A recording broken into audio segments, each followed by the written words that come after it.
మొట్టమొదటగా బ్రహ్మశ్రీ పితామహ పత్రిజీ వారికి శతకోటి వందనాలు. మహావతార్ తెలుగు టీవీ వారికి, రంగనాథ స్వామి వారికి, నాగమణి గారికి, లలితా మేడంకి, నాకు తెలిసిన వాళ్ళు మిగిలిన ఛానళ్ళందరికీ నా హృదయపూర్వక నమస్కారాలు మేడం. ఈరోజు మనము సత్యమేవ జయతే అనే దాంట్లో పార్ట్ 2 మనం తెలుసుకుందాము.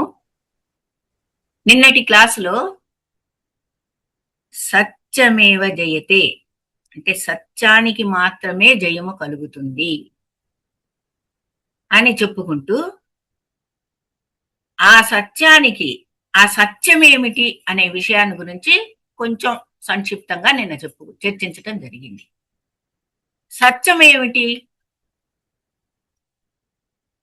శక్తి పదార్థము వేరు. శక్తి అంటే ఆత్మశక్తి, పరమశక్తి, కాస్మిక్ ఎనర్జీ, దేవుడు, విశ్వశక్తి, ఏదైనా అనండి, శక్తి అనేది మారదు. పదార్థము కూడా దాని ధర్మం మారదు. కానీ పదార్థము ఒకదానితోటి ఒకటి కలిస్తే, ఇప్పుడు బంగారము రాగి కలిస్తేనే నువ్వు ఆభరణం చేయించుకోగలుగుతావు. అదే విధంగా ఒకదానితోటి ఒకటి పదార్థము కలిస్తే, ఒక ధాతువుతోటి ఒక ధాతువు, ఒక సెల్లు తోటి ఇంకో సెల్లు కలిస్తేనే ఆకారం ఏర్పడుతుంది. కాబట్టి పదార్థము కలిసిన ఒకదానితో ఒకటి కలిసిన పదార్థము విడిపోతుంది, దానికి మరణం. శరీరము అంటే అన్నింటి యొక్క కలయిక కాబట్టి, ప్రకృతి యొక్క కలయిక కాబట్టి శరీరము నశిస్తుంది. ఈ శరీరాన్ని నడిపించేటటువంటి శక్తి మాత్రం నశించదు, మరణం లేదు. నీవు ఎప్పుడైతే ఆ శక్తిగా మళ్ళీ రూపాంతరం చెందుతావో, శక్తి తత్వాన్ని, నిజతత్వాన్ని తెలుసుకుంటావో, అప్పుడు నీకు మరణం లేదు, సత్యాన్ని తెలుసుకుంటావు. అది అండి సత్యమేవ జయతే. నీకు నువ్వుగా అంతర్యామి అయినటువంటి, సర్వాంతర్యామి అయినటువంటి, సత్యమైనటువంటి, నిర్మలమైనటువంటి, నిర్గుణమైనటువంటి, నిష్కర్మి అయినటువంటి ఆ ఆత్మ పరమాత్మ తత్వాన్ని, మారనటువంటి పరమాత్మ తత్వాన్ని అంటే అన్నిటి కలయికతోటి, ప్రకృతి యొక్క కలయికతోటి, సృష్టి యొక్క కలయికతోటి మరిచిపోయిన నీ నిజ ఉనికిని, నీ మనసుతోటి, జన్మ జన్మలు మనకు శరీరము మనసు ఉంటుంది, ఇవన్నీ నిన్న కూడా చెప్పుకుంటాం జరిగింది. ఈ మనసుతోటి మరిచిపోయిన నీ నిజతత్వాన్ని, పరమాత్మ తత్వాన్ని, నీలో నివసిస్తున్న పరమాత్మను కూడా నువ్వు గుర్తించలేకపోతున్నావు. ఇలా నీ మనసు చర్యల ద్వారా పరమాత్మను గుర్తించలేకపోతున్నావు. ఇలా మరిచిపోయిన నీ తత్వాన్ని తిరిగి నీవు పొందాలంటే ఏం చేయాలి? ఖచ్చితంగా నువ్వు ఆ నిజతత్వాన్ని తెలుసుకోవాలి. దేని ద్వారా తెలుసుకోవాలి? ఏ మనసుతోటైతే నువ్వు మరిచిపోయావో ఆ మనసు ద్వారా మాత్రమే పోయిన చోటే ఎత్తుకోవాలి. ఆ మనసు ద్వారా మాత్రమే ఏం తెలుసుకోవాలి? సత్యాన్ని తెలుసుకోవాలి. ఏమి సత్యాన్ని మర్చిపోయావు? నేను భగవంతుణ్ణి, నాకు మరణం లేదు అనే సత్యాన్ని మర్చిపోయావు. జన్మ జన్మల నుంచి పుడుతున్నటువంటి నీవు ఆ సత్యాన్ని మర్చిపోయావు.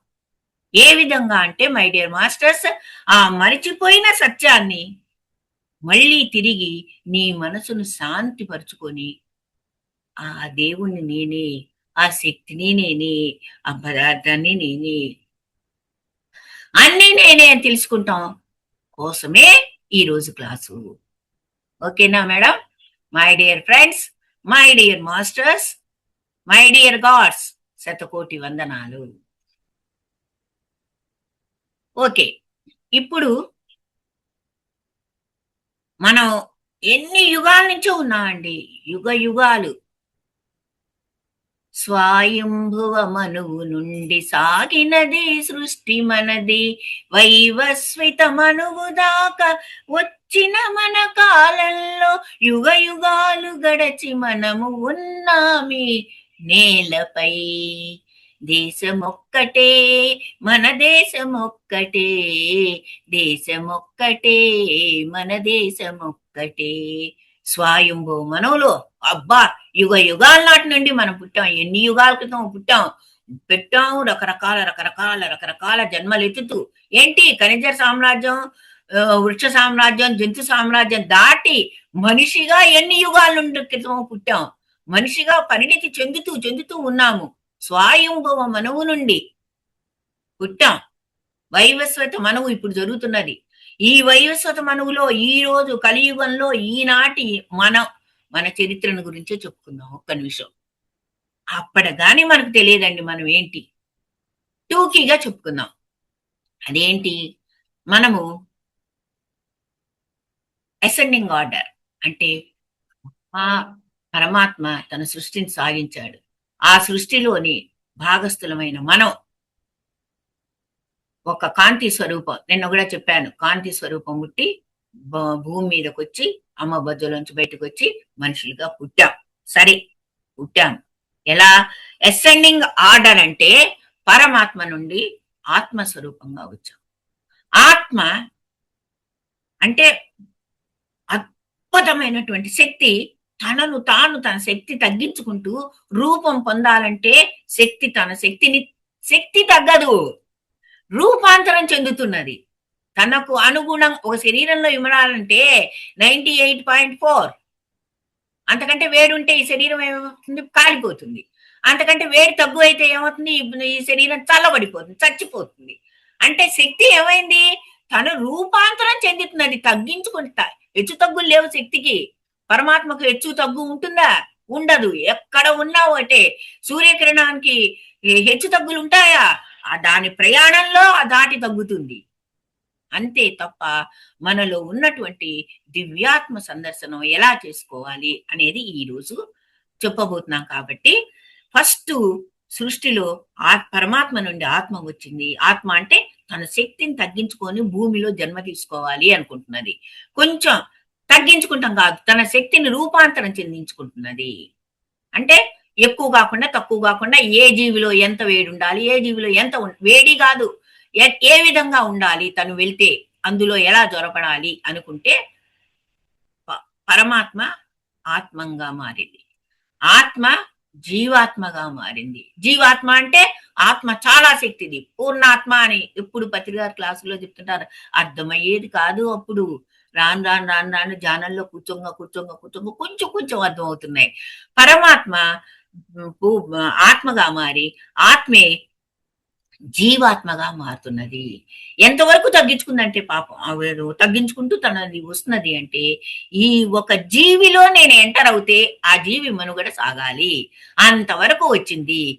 జీవిలో ఉండే ఆత్మనే జీవాత్మ అంటారు. మై డియర్ ఫ్రెండ్స్, అన్నీ ఒకటే, జీవి ఒకటే, జీవిలో ఉన్న జీవాత్మ ఒకటే, ఆత్మ ఒకటే, పరమాత్మ ఒకటే, శక్తి అన్నా ఒకటే, అల్టిమేట్ అన్నా ఒకటే, దేవుడు అన్నా ఒకటే, కాస్మిక్ ఎనర్జీ అన్నా ఒకటే. ఇది మటుకు మర్చిపోవద్దు.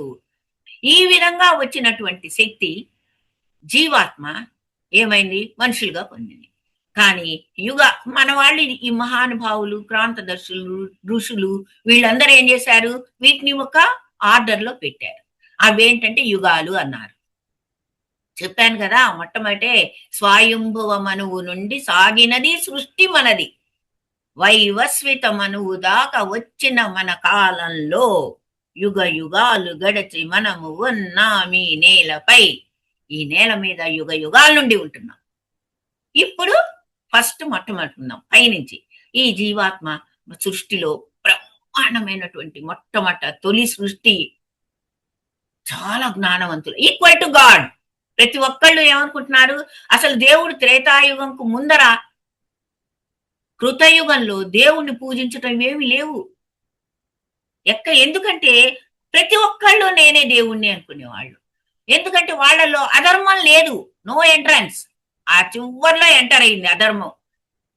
ఆ అధర్మం లేదు కాబట్టి ప్రతి ఒక్కళ్ళు ఆనంద పరవశంతో దాచుకోవటం, దోచుకోవటం ఇవేమీ లేవు. ఎవరిని చూసినా ఆనందమే వాళ్ళకు. వాళ్ళని చూసుకుంటే వాళ్ళకు ఆనందమే, వాళ్ళు ఆనందంగా ఉంటారు, ఎదుటి వాళ్ళని ఆనందంగా ఉంచారు. అది కృతయుగ లక్షణం. సత్యయుగ లక్షణం, సత్యం జీవించి ఉన్న లక్షణం. ఆ తర్వాత కృతయుగంలో ఎండింగ్ లోకి వచ్చేటప్పటికి మీకు తెలుసు కదా, విష్ణుమూర్తి కదా, జై విజయులు, ఆ ఆ, వాళ్ళెవరు, హిరణ్యకశిపులు, రావణ కుంభకర్ణులు, తర్వాత శిశుపాల దంతవత్తులు, ఈ మూడు. అంటే ఏంటి? జై విజయులు శాపం వల్ల విష్ణుమూర్తి అవతారాలు ఎత్తడానికి కారణాలేంటి? ఇవన్నీ అందరికీ తెలిసిన కథలే. మొట్టమొదటి కృతయుగంలో ఆ భూమిని కొంతమందికి కల్మషాలు ఏర్పడ్డాయి మనసులో. అంటే మనసు కల్మషం స్టార్ట్ అయింది. యుగ యుగాల నుండి ఉన్నదండి. దేవతలు వాళ్ళ పదవుల కోసం వాళ్ళు కొట్టుకుని వచ్చారు. ఆ తర్వాత వాళ్ళకి చావు లేదు, కానీ చచ్చటి తుక్కుబడ కొట్టుకునేవాళ్ళు. నాకు ఇంద్ర పదవి కావాలి, నాకు ఆ పదవి కావాలి, నాకు ఈ పదవి కావాలని. ఆ తర్వాత దేవతలు, రాక్షసులు, అంటే భూమి మీద పుట్టి రాక్షస గుణాలు పెరిగిపోయి వాళ్ళు కొట్టుకుంటాం మొదలుపెట్టారు. ఒకనొకప్పుడు యుద్ధాలు ఎట్లా జరిగాయి? భూమి మీద నుండి వాళ్ళు స్వర్గంలోకి వెళ్ళి దేవతలకు సహాయపడే వాళ్ళట మన రాజులు. అన్ని కథలు అందరికీ తెలిసినవే. అట్లా యుద్ధాలు అంటే ఎక్కడెక్కడో సుదూర తీరాల్లో యుద్ధాలు జరుగుతుంది. ఆకాశంలోనూ భూమిలో, లేకపోతే ఈ రెండింటికి మధ్యలో అట్లా జరుగుతుండేవి. కృతయుగంలో కృతయుగం చివర మనిషి మనసులో కల్మషం ఏర్పడింది. అంటే ఆవు 4 పాదాల మీద నడుస్తున్న ఆవు కాలు కుంటుబడింది, ఒక కాలు కుంటుపోయింది. కృతయుగం తర్వాత త్రేతాయుగం వచ్చింది. వాళ్ళేంటి? ఆకాశము భూమిలో కొట్టుకునే మానవులు దేవతలు అనుకోండి, దేవతలు కొట్టుకుంటే మానవులు సహాయం వెళ్ళటం అనుకోండి. కిందకి దిగేటప్పటికి ఏమైంది? త్రేతాయుగం వచ్చేసేటప్పటికి, త్రేతాయుగంలో ఎవరున్నాడు? రావణాసురుడు, కుంభకర్ణుడు ఒకవైపు. అంటే రాక్షస గుణాలు ఇంకా పెరిగాయి, 25% పెరిగిపోయాయి మనుషుల్లో. మనసు కల్మషం అయిపోయింది. నిష్కల్మషమైనటువంటి కృతయుగంలోని మనుషులు కల్మషం మొదలైంది. రావణ కుంభకర్ణులు సముద్రానికి దూరంగా పోయి ఎక్కడ వాళ్ళు ఉన్నారు. భూమికి ఇటువైపున రాముడు ఉన్నాడు. రాముడు మిగిలిన వాళ్ళని జీస్తున్నారు. అంటే సాత్విక గుణం ఉన్నటువంటి వాళ్ళు ఒకవైపు, రాక్షస గుణం ఉన్నటువంటి మనుషులు దూరంగా నివసిస్తున్నారు. అంతే కదా? లంకాను రాముడు, అయోధ్యలో ఇలా నివసిస్తున్నారు. వాళ్ళిద్దరూ ఇంకా రాక్షస గుణాల్లో ఇంకా క్రూరత్వము, స్వార్థము, హింసించటము, ఈ లక్షణాలు ఎవరిలో? నేనే అనుకోండి, నా గుణాలే ఇట్లా చెప్తున్నా అనుకోండి. అదే, అది నిజమే. వాళ్ళలో హింసా గుణం ఎప్పుడైతే ఆ రాక్షసుల్లో ఏర్పడిందో వాళ్ళంతా సపరేట్ అయ్యి హింస హింస హింస. ఆ రాజు ఏం చెప్తే యథా రాజా తదా ప్రజ. ఇక్కడ అదే భూమి మీద అయోధ్య, శ్రీరామ రాజ్యంలో ఎలా ఉంది? రాజు ఏది చెప్తే అదే చేస్తున్నారు, కానీ ఇది నలుగురికి ఉపయోగపడేది. రామరాజ్యం ఏంటి? ముక్కాలాలు వర్షం పడుతూ ఆనందంగా శాంతిగా ఆ ధర్మంగా నివసించేది ఇటు, అధర్మం పెరిగిపోయిందటు. కానీ భూమిలోకే వచ్చేసింది రెండు. అంతే కదా? ఇటు లంక, ఇటు రామరాజ్యం. కానీ సాత్విక గుణాల పోరు, white shirts and black shirts fire. ఈ గుణాల పోరు ఎక్కడి వరకు వచ్చింది? భూమి మీదకి వచ్చి వీళ్ళిద్దరూ తగులాడుకుంటూ మొదలుపెట్టారు. రావణాసురుడు వచ్చాడు, లంక సముద్రాన్ని దాటాడు. ఈ చక్కగా ప్రశాంతంగా బతుకుతున్నటువంటి ఈ భూమికి వచ్చాడు, అరణ్యంలోకి వచ్చాడు. వీళ్ళ కథ వీళ్ళది. అరణ్యంలోకి వచ్చి సీతాదేవిని లాక్కెళ్ళాడు. అంటే క్రూర బుద్ధా కాదా? అధర్మమా కాదా? స్త్రీని అపహరణ చేయటం తప్ప కాదా? వాడి నాశనం అక్కడితోటి. అంటే మనిషిలోని రాక్షసత్వం క్రమంగా త్రేతాయుగంలోనే పెరిగింది. 25% పెరిగింది. ఫుల్ కాలేదు మై డియర్ ఫ్రెండ్స్. అక్కడ 10% లో స్టార్ట్ అయింది కృతయుగంలో, 25% వచ్చేసింది. వచ్చేసేటప్పటికి ఏమైంది? 50% వచ్చేసింది. అప్పుడేం చేశాడు రాముడు? వెళ్ళి వారధి కట్టుకొని దుర్మార్గాన్ని అణిచివేయటానికి వెళ్ళి రావణ సంహారం చేసేసి, ధర్మస్థాపన చేసి, సంస్కరించి సీతామ్మవారిని తీసుకొచ్చి, అంటే ధర్మ సంస్థాపన గావించి తన అవతారం చాలించాడు. ఇదంతా ఎవల్యూషన్ ఆఫ్ హ్యూమన్ బీయింగ్. మనుషుల్లో జరిగేటట్టి, మనుషులలో మనసులలో తాములో ఉన్నది దైవము, తమ ఉనికిని మరిచిపోయి మనుషులు చేస్తున్నటువంటి మనసుల్లో వచ్చిన మార్పుల్ని గురించి చెప్తున్నానండి. అయిపోయింది, రామావతారం అయిపోయింది. ఆ తర్వాత ఏమైంది? ఎక్కడో దూరంగా అక్కడ సముద్రంలో ఇక్కడ ఎక్కడో దూరంగా ఉన్నాయి, ఎన్ని యోజనాల దూరంలో ఉన్న భూమిలో జరిగిన యుద్ధం కాస్త ద్వాపర యుగం వచ్చే త్రేతాయుగం, కృతయుగం ఫస్ట్, త్రేతాయుగం రెండు, ద్వాపర యుగం వచ్చేటప్పటికి కృష్ణుడి టైం వచ్చేటప్పటికి ఏమైందండి, అసలు మొదల నుంచి ఇంకా 75% ఏంటి, 75, 80%, 90% ఉదాహరణకు అలా వచ్చేసి ఇక చూడండి ఒకే కుటుంబంలో చిచ్చుదేయింది. అంతే కదా, దుర్యోధనుడు పాండవులు ఎవరు యుద్ధం చేసుకున్న వాళ్ళు, అన్నల తమ్ములు పిల్లలు, ఒకే కుటుంబంలో ఈ భూమి మధ్య దూరం కూడా తగ్గిపోయింది. ఏం చేశారు, అందరూ ఒకే భూమి మీద ఉంటూ చచ్చట్టు కొట్టుకుంటున్నారు. వచ్చేసింది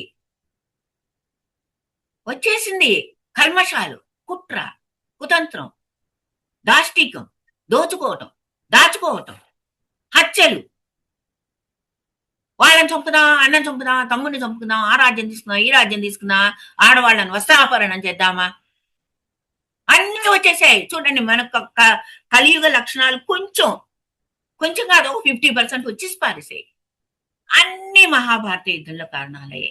అక్కడ కూడా ద్రౌపది వస్త్రాపహరణం జరగకపోతే ఎంత ఘోరం జరిగి ఉండేది కాదు. అదే కారణం. ఒక్క ద్రౌపది వస్త్రాపహరణ అన్ని కామ, క్రోధ, మోహ, లోభ, మదమాసర్యాలు గుణాలు, తమో గుణాలు అధికమైపోయాయి. రజోగుణాలు ముఖ్యంగా మహాభారత యుద్ధం అప్పుడు రజోగుణం అధికమైందండి. అంటే వాళ్ళని చంపేయాలి, ఆ భూమిని ఆక్రమించుకోవాలి. అది ఎంతసేపటికి దురాక్రమణ చేయటమే రజోగుణం యొక్క లక్షణం. అది ఎక్కువైపోయింది. సాత్విక గుణం కృతయుగం, త్రేతాయుగం సాత్విక యుగం కొంచెం కుంటుపడింది. ద్వాపర యుగం వస్తేనేమో రజోగుణం ఎక్కువైపోయింది. అక్కడి నుంచి చిన్న చిన్నగా మారుతూ ఏమొచ్చింది, ఆ ఈ ద్వాపర యుగం వచ్చేసేపటికి యుద్ధం చేసుకొని చచ్చిపోయారు అక్షోహిణీల సైన్యం. దేనికోసం, అయ్యో నువ్వు ఇక్కడ విడిచిపెట్టిపోయే భూమి కోసం కొట్టుకొని చచ్చారు. ఒకళ్ళని చూస్తే ఒకళ్ళు ఓర్చుకోలేరు, అసూయ ద్వేషాలతో చచ్చిపోయారు. దాన్ని ఎంతో సంస్థాపన చేయాలనుకున్నాడు, శాంతి స్థాపన గావించాలనుకున్నాడు. తన తప్పు లేకుండా శ్రీకృష్ణ భగవానుడు గీతోపదేశం చేశాడు. మీ దుంపలయ్యా ఇలా కొట్టుకోవాకండి, మీరేంటో నేను చెప్పనా, చెప్తున్నా విను అర్జున, నీకు చెప్తున్నా. అర్జున అంటే మనిషి, నరుడుకు నారాయణ చెప్పాడు. ఏమని 2 పద్యాలండి గీతోపదేశంలో. ఏమిటవి, 2 శ్లోకాలు ప్రతి ఒక్కళ్ళ నాలుక మీదకు ఆడాలి. అది పత్రికారు అందరికి ఎక్కడికి వచ్చినా ప్రతి పిరమిడ్ ఓపినప్పుడు నేను ఎన్నోసార్లు విన్నాను. అందుకని నాకు కూడా 2 పద్యాలు వచ్చు. ఆ రెండిట్లోనే వేదాంత సారం మొత్తం ఉన్నదండి. ఏంటవి, వాసాంసి జీర్ణాని యథా విహాయ నవాని గృహ్ణాతి నరోపరాణి తదా శరీరాని విహాయ జీర్ణాని అన్యాని సంయాతి నవాని దేహి. ఓరి అర్జున, పిచ్చివాడా, అహంకారం వదులు. అప్పుడే జ్ఞానోపదేశం, అప్పుడే జ్ఞానం స్టార్ట్ అవుంది. ఇంకా స్టార్ట్ చేయలా, జ్ఞానం స్టార్ట్ అయింది. చెప్పటం, ఒక వ్యక్తి ఇంకొకళ్ళకి చెప్పటం. పరమాత్ముడు నరునికి చెప్పడం స్టార్ట్ అయింది. ఎందుకు, నరుడు ముందర అవసరం లేదు, నరుడు దుర్మార్గుడైపోయాడు. పెరిగిపోయింది రజోగుణం, సత్వగుణం తగ్గిపోయింది, రజోగుణం పెరిగిపోయింది, తామస గుణం పెరిగిపోయింది, తామస గుణం స్టార్ట్ అయింది. అందుకనే పరమాత్ముడు, ఓరి నీ దింపవయ్యా, నువ్వు మర్చిపోయావురా అర్జున అంటే, ఓ నరుడా నువ్వు నేర్చుకో, నువ్వు పరమాత్ముడి స్వరూపుడివి, కానీ నువ్వు మర్చిపోయావు. ఏం మర్చిపోయావు, నీ శరీరం చచ్చిపోతుంది, నువ్వు ఇక్కడ నుంచి అణువంత కూడా తీసుకోలేవు. ఏ విధంగానో తెలుసా, వాసాంసి జీర్ణాని యథా విహాయ. ఏ విధంగా చిరిగిపోయిన పాత పడిపోయిన వస్త్రం నువ్వెంత మడతలేసి పెట్టినా, బీరువాలో పట్టు చీర పెట్టినా చిరిగిపోతుంది. అదే విధంగా ఎన్ని జన్మలెత్తినా నువ్వు బుడ్డోడిగా పుట్టాల్సిందే, పెద్దోడిగా పెరగాల్సిందే, ముసలోడిగా చావాల్సిందే. చినిగిపోయిన వస్త్రాన్ని ఏమైపోతుంది, చినిగిపోతుంది. అట్లానే నీ శరీరము అనే వస్త్రము ఎప్పుడైనా అది కలిసింది అనేక ధాతువులతో, అది విడిపోవలసింది నాన్న. ఈ సత్యం తెలుసుకోరా అని భగవద్గీతలో చెప్పాడు. నరుడు నారాయణుడు నరుడికి చెప్పాడు. నారాయణుడికి నరుడికి తేడా ఏంటి? నారాయణుడు ఎప్పుడు తనను తాను మరిచిపోలేదు. తనేంటి? తనకసలు మార్పే లేదు అని తెలుసు. తను సత్యము, నిత్యము, నిర్మలము, ఆనందము, ఆనంద స్వరూపము, చిదానంద స్వరూపమే పరమాత్మ తత్వము అని తెలుసు నారాయణుడికి. మరిచిపోయిన నరుడికి చెప్తున్నాడు, నీవు చినిగిపోయిన వస్త్రంలాగా ఈ శరీరాన్ని మార్చి ఎన్ని ఆ తల్లుల గర్భాల్లో పడుకుంటావురా నరుడా, నరుడా, ఓ నరుడా మేలుకో అని గీతోపదేశం చేశాడు. వాసాంసి జీర్ణాన్ని యదా విహాయ నవాని గృహణాతి నరోపరాణి తథా శరీరాన్ని విహాయ జీర్ణాన్ని అన్యాని సంయాతి నహాని దేహి. చినిగిపోయిన వస్త్రం ఎట్లా అవతల పడిపోతుందో నీవు కూడా ఈ శరీరాన్ని వదిలేసి నీ ఆత్మ కూడా అంతే మళ్ళీ కొత్త శరీరాన్ని తీసుకుంటుంది. సూక్ష్మ శరీర రూపంలో ఎగిరిపోతుంది, ప్రాణ రూపంలో మళ్ళీ శరీరాన్ని తీసుకుంటుంది, కొత్త శరీరం తీసుకుంటుంది. చినిగిపోయిన వస్త్రం పోతుంది, కొత్త వస్త్రం వేస్తుంది. ఈ విధంగా నువ్వు బతుకుతున్నావు. కాబట్టి మై డియర్ ఫ్రెండ్ అర్జున, నువ్వు ఇది వద్దు. ఈ శరీరము ఉన్న ఎంత ఆనందంగా ఉండాలో జీవించే పద్ధతి నీకు ఒక ధర్మాన్ని తెలుపుతున్నానని తెలుసుకో. అదేంటి అంటే నయనం చందంతి శస్త్రాణి నయనం దహతి పావకః నచైనం క్లేదయంత్యాపో నశోషయతి మారుతా. ఆత్మతత్వాన్ని గురించి చెప్తున్నాను అర్జున. ఆత్మతత్వం ఏంటి? నయనం చందంతి శస్త్రాణి, ఏ అస్త్ర శస్త్రాలతోటి మరణించదు. మరణం అనేది లేదు ఆత్మకు, పరమాత్మకు, జీవాత్మకు. మై డియర్ ఫ్రెండ్స్, మరణం లేదు. అస్త్రశస్త్రాలతోటి మరణించదు. నయనం చందంతి శస్త్రాన్ని నయనం దహతి పావక, అగ్నిహోత్రం చేత దగింపబడదు, నీటి చేత తడపబడదు, గాలి చేత తొయ్యబడదు. పంచభూతాలు ఆ ఆ తత్వాన్ని, ఆ శక్తిని ఏమీ కదిలించలేవు. పంచభూతాల కలయిక, విడిపోవటము, ఇవి చావు పుట్టుకలు లేవు, ద్వైతాలు లేవు. అలాంటిదే పరమాత్మ అంటే, ఆత్మ అంటే. అది తెలుసుకో అర్జున అని చెప్పాడు. ఆ 2 శ్లోకాలు చాలండి ప్రతి ఒక్కళ్ళకు.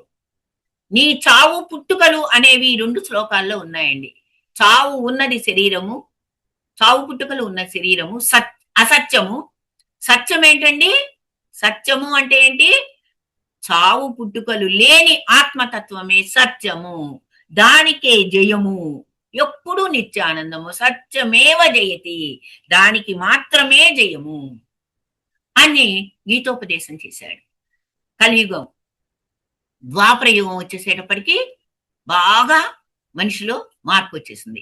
ఇక కలియుగంలోకి వచ్చేసేటప్పటికి మనిషి పూర్తిగా మారిపోయాడు. ఆహా, కుంటి ఎద్దు కాస్త ఒక కాలు ఎద్దు కాస్త 2 కాళ్ళు ఇరిగిపోయాయి. ఒక కాలు కృతయుగం, 2 కాళ్ళు త్రేతాయుగం, 3 కాళ్ళు ద్వాపరయుగం, 4వ కాలు ఆవు కాళ్ళండి నేను చెప్పేది. ఆవు ధర్మదేవత ఆవు అంటే ధర్మం యొక్క కాళ్ళన్నీ ఒక్కొక్కటి ఇరిగిపోతూ కృతయుగం వచ్చేసేటప్పటికి అసలు కాళ్ళు 4 పాదాలు నడవటానికి వీలు లేకుండా మూలుగుతున్నది ధర్మదేవత, ఏడుస్తున్నది ధర్మదేవత. ఇంత దుర్మార్గం అండి మనుషులు. పసి పాప పాలు తాగే పాప పడుకుంటే బలాత్కారమా? దాచుకోవటం, దోచుకోవటం, చంపటం, మనిషిని కస కస కస కస, చిన్న పోరాటం వస్తే చావటం, ఒక సబ్జెక్ట్ ఫెయిల్ అయితే చావటం. ఏమిటి దుర్మార్గం? ఎవరిని దాచుకోవటం, దోచుకోవటం. అబ్బా, మాంసాహారం. మనిషి అంటే m⁵. మనిషి MONEYSHEC. మనిషి ఇట్లానే బతుకుతున్నాడు. m⁵. మనీ, డబ్బు. మాంసం. మనీ, మాంసం, డబ్బు, దాచుకుంటాం, దోచుకుంటాం. ఓకే, మద్యం, మాంసం, స్త్రీ, ఇలా దుర్మార్గం అంతా చేసేస్తున్నాడు. అసలు జాలి మాలి లేదు. జీవహింసే తమ ధ్యేయంగా పెట్టుకుంటున్నాడు. 90% of human being eat non veg. కదిలే బరియల్ గ్రౌండ్స్ లాగా తయారయ్యారు. జాలి లేదు. జంతువు దొరికితే చక్కగా ఆ పిట్ట ఏదో మంచినీళ్ళు తాగటానికి వస్తే క్యాట్ బాల్ వేసి కొట్టేసి తినేసేస్తున్నాడు. పూర్తిగా అధర్మం అయిపోయింది. ఇలా అధర్మం పాలై, అశాంతి పాలై, రోగాల పుట్ట అయిపోయి, ఈ మనిషికి అగమ్య గోచరమై, డబ్బునైతే సంపాదించి బ్యాంక్ బ్యాలెన్స్‌లో ఉంచుకుంటున్నాడు కాబట్టి, శాంతి అనేది లేదు. ఆనందం అనేది లేదు. క్షణిక ఆనందం కలుగుతున్నది. దుఃఖం ఏం చేయాలి? ఎక్కడ దాచాలి? ఇదంతా నీ బొంద నువ్వు చచ్చినప్పుడు ఎక్కడ దాస్తావు? ఎక్కడా పట్టుకోలేవది. ఈ విధంగా తల్లడిల్లిపోతున్నటువంటి ఈ అశాంతికి రావటానికి కారణం ఎవరు? తానే. ఎందుకంటే హాయిగా బతుకుతున్న మనిషి తనకు తానుగా తన మనసులో దుర్గుణాలన్నీ ఏర్పరచుకొని తనకు తానుగా మారిపోతూ అధపాతాళంకి వెళ్ళిపోయాడు. రోగాల పుట్ట. అందుకనే ఒక్క దోమ అన్ని జంతువుల్ని చంపుతావరా మానవుడా? నీకు చిక్కిన ప్రతి జంతువుని చంపుకొని తింటావా? ఆ నీకు కదిలాడే జంతువునంతా నేను తినేస్తానంటాడు చైనా వాడు. ఎవరైనా ఒక కంట్రీ కాదు, మన ఇండియాలోనే ప్రతి గుడి ఎదుట కూడా మాంసం తింటున్నారు. ఏం చేస్తారు? మద్యం తాగుతున్నారు. ఏం చేస్తారు? ఎవరు ఏమి చేయలేరు. కాబట్టి ఆ ఒక్క ఈ జంతువులన్నీ కలిసి ఈ మనిషికి రోగం కుదర్చాలనుకున్నారట. అనుకున్నాయట. Pre plan. ఏమేసాయి? ఒక్క కరోనా రూపంలో వచ్చి ఒక్క పుట్టింది అనుకోండి, ఒక్క దోమ. ఒక్క దోమ కూడా కాదు, దోమని చంపుతాడు టిక్ టిక్ టిక్ అని స్ప్రే కొట్టి. ఒక వైరస్ వాడి ముక్కులోకి వెళ్ళిపోతుంది. అయ్యగారు కాస్త కొయ్యగారు అయిపోతారు, అమ్మగారు కాస్త కొమ్మగారు అయిపోతుంది. మనమే చూసాం కదండి. అంత భయంకరమైనటువంటి మారణ హోమం నుండి మనం బయటకు వచ్చాం. ఓ వీఆర్ గ్రేట్, రియల్లీ గ్రేట్. ఎంత అదృష్టవంతులు మనం బయటకు వచ్చాం. ఎందుకంటే ఇవాళ ఇది వినాలి, మనం క్లాస్ వినాలి. అందుకే బయటకు వచ్చామేమో. ఎంత తమాషా చూడండి. కాబట్టి అంత అధపాతాళం కలిగిన మనిషి ఇప్పుడు దేవుడు అంటే అప్పుడంటే విష్ణుమూర్తి వరాహ అవతారం ఎత్తి వాళ్ళని చంపటం అదంతా చేశాడు. మీన అవతారం, వరాహ అవతారం, కృతయుగంలో.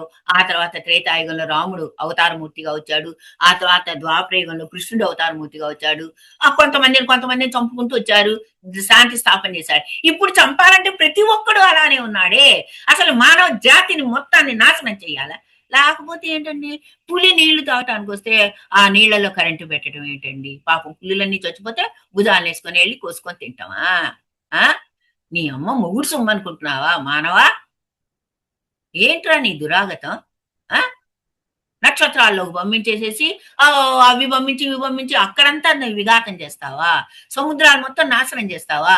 ప్రకృతిని వినాశనం చేశావంటే మానవుడా ఒక్కసారి ఒళ్ళు అట్లా విరుచుకున్నదంటే ప్రళయాలు రాక మానవు. నీవెంత నీ బతికెంత అది తెలుసుకోలేదు మానవుడు, విర్రవీగాడు. సరే, ఇప్పుడు ఏం చేయాలి? దేవుడు వచ్చినా ఏ రూపంలో రావాలి? అర్థం కావట్లా. వచ్చి ఎంతమందిని చంపాలి? మానవ జాతిని నాశనం చేయాలా? నో. అలాంటప్పుడు ఏం చేయాలి అని ఆలోచించాట. ఓసారి ఓ చిన్న కథ చెప్తాను, 2 నిమిషాలు. దేవుడు అనుకున్నట, అరే నేను చేసిన సృష్టే కదా ఇది. అసలు నేను ఈ మానవులు ఎందుకు ఇంత అశాంతిగా ఉన్నారు? అన్ని ఇచ్చాను, పంచభూతాలను ఇచ్చాను, సముద్రాలను ఇచ్చాను, అంత చెట్లు చామలు అంతా హాయిగా బతకచ్చే. వీడు నోరు పడ, వీడికేం దయ్యం పట్టింది? మనిషి మనిషి ఈ 2 దయ్యాలే, ఇంకేవి పీడించవు వాడిని.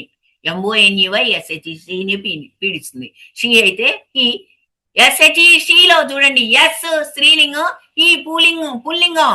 స్త్రీ మనిషి అంటే హీ అంటే ఒక మనిషి అంటే పురుషుడు కాదు. ఎస్ అంటే షీ, ఎస్హెచ్ఈ షీ. హీ అంటే హెచ్ఈ హీ. షీ ఇక్కడే ఉన్నది. ఎంఓఎన్ఈవై. డబ్బు మనిషి, డబ్బు మనిషి, డబ్బు మనిషి, డబ్బు. అది తప్ప ఏం లేదు. అప్పుడు ఆలోచించి ఆ దేవుడి కిందకు వచ్చాట. ఒక మనిషి రూపంలో వచ్చాట. అరే సుబ్బారావు గారు అంటే, నా పేరు సుబ్బారావు కాదండి, అప్పారావు అండి. సరే అప్పారావు గారు నమస్తే అండి, బాగున్నారండి అన్నట. అంటే సూటు బూటు వేసుకొని వెళ్తున్నాడు.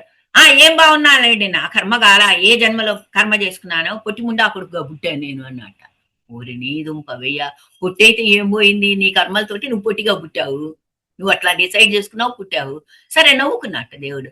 అయితే సరేనండి, ఏమండి పొట్టయితే ఏం పోయింది లేండి, నీకేనే సయ్యా, పొడగాంటి వాళ్ళందరూ నించుంటే నేను భూమిలో ఉన్నట్టున్నది అన్నట్ట. అమ్మో వీడిని కదిలిస్తే కొట్టేట్టున్నా అని ఇంకో చోటకి పోయాట. ఏమండి సుబ్బమ్మ గారు బాగున్నారా అన్నట. బానే ఉన్నానండి.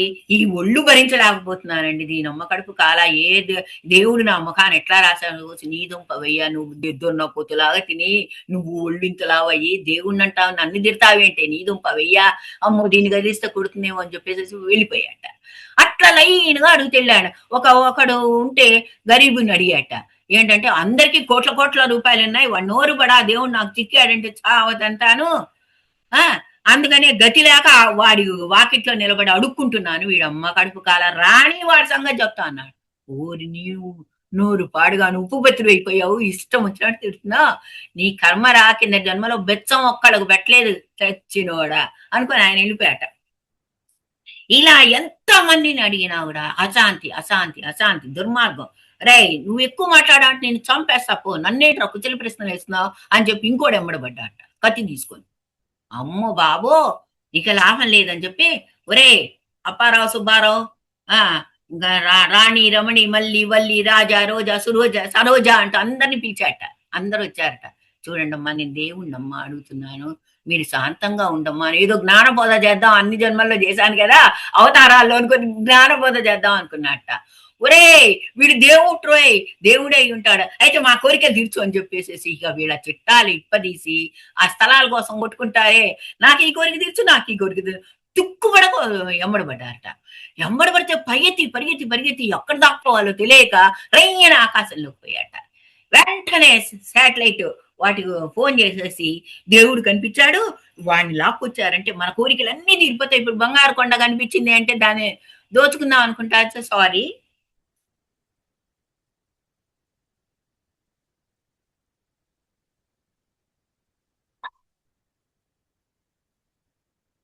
బంగారు కొండ కనిపిస్తే దోచుకుందాం అనుకుంటారే అట్లా అని అందరూ ఎంబడబడ్డారు.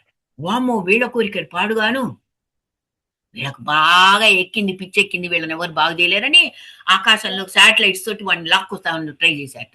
ఇంకా అక్కడి నుంచి పరిగెత్తుకుంటూ ఎక్కడ పోవాలో ఆకాశంలోనే దాక్కోలేకపోతున్నాడే. అంటే మన వాళ్ళు ఎక్కడ దాకపోతున్నారు, నక్షత్రంలో కాలిపోతున్నారు. That example. అలా అయ్యో బాబోయ్ అని చెప్పేసేసి వీళ్ళ పని ఇట్లా ఉందని టంగని దిగేసేసి ఆయన ఎట్లయినా రాగలడు కదా, సముద్రంలో అట్టడుగులు దాక్కున్నాడు. అడుగులో దాక్కుంటే అక్కడికి సబ్మెరైన్స్ వెళ్తాయి కదండి మన వాళ్ళకు. సబ్మెరైన్ వాళ్ళకి ఫోన్ కొట్టాట, హలో వాడు దాక్కున్నాడు వాడిని లాక్కురా కోరికలు కోరుకుందాం అని. ఇంకేం చేయండి, ట్రంప్ లాంటి వాడు చెప్పాడు అనుకోండి, కాదనేదేముంది, ఆకాశంలో భూలోకంలో పాతాళలోకంలోకి వెళ్ళి దేవుణ్ణి లాక్కొద్దామని చూసాట. అమ్మ బాబోయ్ వీళ్ళు ఆకాశంలోకి వస్తున్నారు, మానవుడు అంటే బాగా బుద్ధి తెలివి వచ్చేసింది వీడికి. ఆ పాతాళలోకంకి వస్తున్నాడు, ఇంకా లాభం లేదని చెప్పేసి ఎక్కడ దాక్కున్నాను ఒక్క నిమిషం, అది ఒక్కటే మనకు శరణం. ఒక్క నిమిషం కళ్ళు మూసుకొని కూర్చున్నాడు ఒక కొండ మీద. ఎస్ అని ప్లాన్ వచ్చేసింది. నువ్వు కళ్ళు మూసుకుంటేనే నీ సత్యాన్ని నువ్వు తెలుసుకోగలుగుతావు. మై డియర్ మాస్టర్స్, కళ్ళు మూసుకోవాల్సిందే, అంటే మనసు శాంతింపజేసుకోవాల్సిందే, ఆలోచించవలసిందే. కాబట్టి వెంటనే కళ్ళు మూసుకోగానే నేను ఎక్కడికి పోతే వీళ్ళు రాలేరో నేను తెలిసిపోయింది. ఎందుకంటే నేను బయట బయట బయట బయట దాక్కుంటున్నానే దొంగ పోలీస్ ఆట, నేను వాడి లోపలికి వెళ్ళి కూర్చుంటా, వాడు వస్తే రాలేడు, ఇక వాడికి తెలియదు ఆ మార్గం అనుకోని పాపం పోయి కూర్చున్నాడు. మనిషిలో కూర్చున్నాడు, మనిషిలో జీవిలో కూర్చున్నట్ట, జీవాత్మ రూపంలో జీవిలో కూర్చున్నట్ట. వీడేమనుకుంటున్నాడు, వాడు కనిపించలేదు ఎక్కడ పట్టుకుందాం పట్టుకుందాం పట్టుకుందాం అని బయటే ఎదుగుతుంటాడు. మన బతుకులంతా బయటే కదా. అంతర్ప్రయాణం చెప్పున చేస్తావా, చేస్తే మాత్రమే నీకు సత్యం దొరుకుతుంది, చేస్తే మాత్రమే భగవత్ సాక్షాత్కారం కలుగుతుంది, ధ్యానం చేస్తే మాత్రమే ఆత్మ సాక్షాత్కారం స్వస్వరూప సంధానం జరుగుతుంది. వాడెళ్ళి లోపల కూర్చున్నాడు, వాడు బయటికి రాడు, ఎక్కడున్నాడు ఎక్కడ కనిపించలేట. ఒరే ఒరే విసికి విసికి వేదారా అని కొంతమంది బాగా ఆలోచించారు ఋషిగణాలు, ఋషీశ్వరులు. నేల మీద ఉన్న ఋషీశ్వరులు ఏం చేశారంటే సాత్విక గుణం, వాళ్ళల్లో కూడా సాత్విక గుణం కలిగిన వాళ్ళు తపస్సు చేసుకుంటూ మొదలుపెట్టారట. ఆ తపస్సులకి కనిపించారట దేవుడు. ఏమని, నాయనలారా బిడ్డలారా మీరు ధర్మాత్మలు కాబట్టి ఎక్కడున్నాను అని ఎదుగుతున్నారు కదా నాన్న, నీలో ఉండకపోతే నువ్వు ఉంటావు నాన్న, నీ శరీరం నిలుస్తుందా, ప్రాణం లేకపోతే శరీరం ఉంటుందా, ఉండదే. కాబట్టి నీలోనే నీ అణువు నీ సెల్లు ఈచ్ అండ్ ఎవ్రీ కోటాను కోట్ల సెల్లులో ప్రతి సెల్లు స్వతంత్ర ప్రతిపత్తి కలిగింది. ప్రతి సెల్లులో, ప్రతి ఇంట్లో నేనేరా నాన్న. బయటైతే దుర్మార్గంగా దోచుకోవాలని ఎతుకుతున్నారు కాబట్టి, శాంత స్వరూపుని కాబట్టి నేను శాంతంగా లోపల కూర్చున్నా నాన్న అన్నట్ట. ఇదా స్వామి? అయితే ఇప్పుడేం చేయాలంటే నువ్వు చేయవలసింది ఒకటే నాన్న. అలనాడు భగవద్గీత బోధించాడు శ్రీకృష్ణుడు. ఇలనాడు అంతర్యామి, అంతర్యామి, అంతరంగమున ఆత్మ రాముడు అనంత విధముల వింతలు చేస్తూ కూర్చున్నాడు చూసావా? అంతర్యామి ఏం చేశాట? బోధించాట. నీవు వాళ్ళ మనసులో ఉన్న కల్మషాలు పోయేట్లు శాంతిని బోధించి వాళ్ళు వాళ్ళ మనసును మళ్ళీ సంస్కరించుకొని త్రేతాయుగంలో ఏ విధంగా భగవంతుణ్ణే నేను, నేనే భగవంతుడు అని శుద్ధ సాత్వికంతో నివసించారో ఆ విధంగా వాళ్ళు బతికేట్లు మార్గాన్ని, ధ్యాన మార్గాన్ని తెలిపాడండి. అది అది ధ్యాన మార్గం తెలపడం అంటే. అయ్యో స్వామి మీరు చెప్పారు బానే ఉంది. నేను ధ్యానం చెప్పడానికి వెళ్ళాననుకోండి, రాళ్ళు తీసుకొని కొడతారండి నన్ను. ఎందుకంటే వాళ్ళు గ్రహించే స్థితిలో లేరు. అందుకనే ఎప్పుడు సార్ చెప్తారు, 1000 మందిని పిలవండి, 100 మంది ఆన్సర్ చెప్తారు, ఒక్కళ్ళు వస్తారు ధ్యానంకి. మరి పూర్వజన్మ సుకృతం లేని ధ్యానంకి ఎట్లా వస్తారండి? రారు రారు రారు. ఓన్లీ ఎదిగిన సోల్స్ మాత్రమే ఇక్కడికి వస్తాయి. ఈ ఈ మాటలు వింటాయి. లేకపోతే పడుకుందాం, కూర్చుందాం, కూర చేద్దాం, పప్పు చేద్దాం. అందరికీ ఉన్నది కూర పప్పులు అన్నీ చేసుకోవాలి. ఇప్పుడు నాకు పని లేదా కానీ నేనొచ్చా, మీకు పని లేదా కానీ మీరొచ్చా. అంటే ఎదిగిన సోల్స్ కు మాత్రమే అవకాశం. అర్హత అనేది ఉంటుంది. అర్హతను సంపాదించుకున్న సోల్స్ మాత్రమే వీటిని జుర్రుకుంటాయి. ఎందుకంటే అవి ఎదిగిపోవాలని చూస్తున్నాయి. ఎగిరిపోతే ఎంత బాగుంటుంది. నా స్వస్థలంకి మా అమ్మ ఇంటికి ఎగిరిపోతే ఎంత బాగుంటుంది. పరమాత్మ దగ్గరికి వెళ్ళిపోతే నేనే పరమాత్మని అక్కడ కూర్చుంటే ఎంత బాగుంటుంది. ఈ నీచంలో వద్దు అనుకునే ఆత్మలు మాత్రమే ఇవి వింటాయి. మీ అందరికి క్లాప్స్. కాబట్టి అది చెప్పాట, నువ్వు ఎవరిని కదిలించలేవు నాయన, అది నిజం. కాబట్టి ప్రతి మనిషి తనకు తానుగా తెలుసుకొని కూర్చునేంత వరకు నువ్వు ఓపిక పట్టి శ్వాస మీద ధ్యాస పెట్టిన ఆయన మా పత్రికారు చెప్పినట్లు పాపం టిఫిన్లు పెట్టించి చెప్పించేవారు. వాళ్ళ ఇళ్ళకి వెళ్ళి చెప్పించేవాళ్ళు, మంచం దగ్గరికి వెళ్ళి చెప్పించేవాడు. సదానంద యోగి గారు ఈయన టెస్ట్ చేయటానికని సిగరెట్లు తెమ్మని, అది తెమ్మని, ఇది తెమ్మని, అంత టెస్టింగ్ అనమాట. రకరకాలుగా టెస్ట్ చేసేవాళ్ళు. ఎప్పుడు ఏ కోరిక కలిగినా తీసుకురా పత్రి, సుభాష్ తీసుకురా అని అనేవారట. సార్ ఇన్ని క్లాసుల్లో విన్నాము. ఎందుకంటే తనని పరీక్షించడానికి. అందరూ అనేవారట, ఆ యోగికి సిగరెట్లు ఇస్తున్నావేంటి అని. అరే రే మీ దుంపలయ్యా, మీకు తెలియదు, నన్ను టెస్ట్ చేయడానికి ఆయన సిగరెట్లు తీసుకుంటున్నాడు. ఆయనకేంటి, ఆయన తనని తాను తెలుసుకున్న వ్యక్తికి తనకేం అక్కలేదు. ఇంకొకటికి మార్గదర్శకుడిగా మిగిలాడు కాబట్టి తను ఎంత బాధలైనా పడతాడు అని చెప్పాట. అలా నీవు వెళ్ళి ధ్యానాన్ని బోధించిన ఆయన అని చెప్పాట. ఎవరైతే వింటారో కర్మ తీరుతుందో వాళ్ళకే బోధించు. అజ్ఞానముతో నిలిచిన ఆత్మలను గాంచి తల్లడిల్లిపోయెను, పరితాపము నొందెను.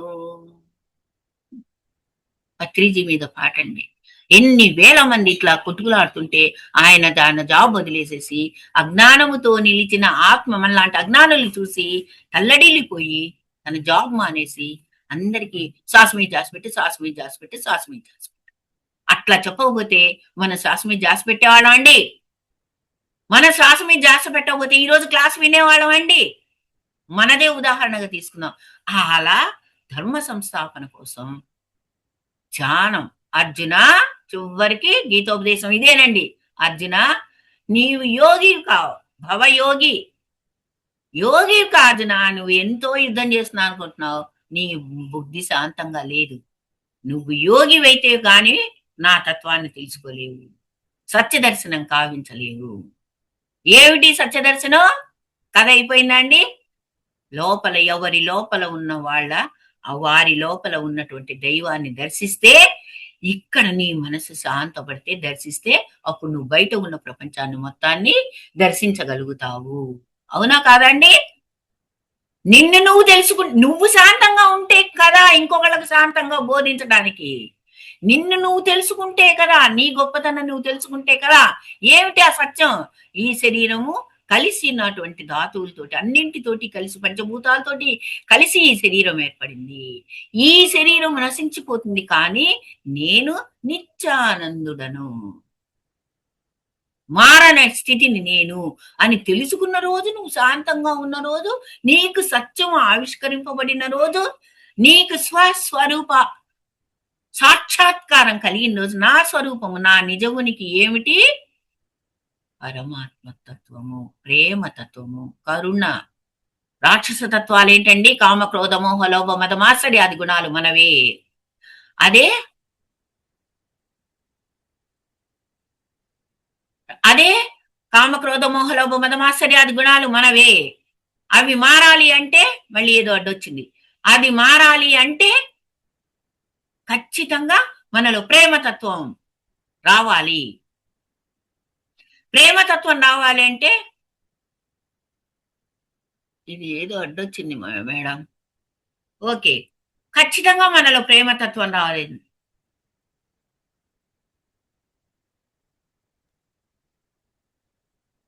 నాగమణి మేడం ఏదో అడ్డు వచ్చింది చెప్పడానికి. మాకేం ఇబ్బంది లేదు మేడం, వినిపిస్తుంది, కనిపిస్తున్నారు. సరే, ఓకే. ప్రేమతత్వం రావాలి మనలో అంటే ఏం చేయాలి?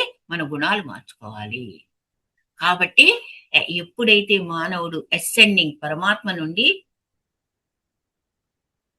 కింద దాకా మానవ కలియుగంలో ఈనాటి మానవుడు ఏం చేయాలి? మళ్ళీ తను పయనించి స్వస్థత చేకూర్చుకొని, తన పాదాలు అవన్నీ మారిపోయిన స్వస్థత చేకూర్చుకొని, 4 పాదాలు ఇది మూలుగుతున్న ధర్మదేవత మళ్ళీ చక్కగా ఒక్కొక్క శక్తిని పొంది, మనోశక్తిని పొంది, తన పాదాలను సృష్టించుకుంటూ మళ్ళీ ఎక్కడికి వెళ్ళాలండి? పరమపద సోపాన పటమెక్కి రాక్షసుని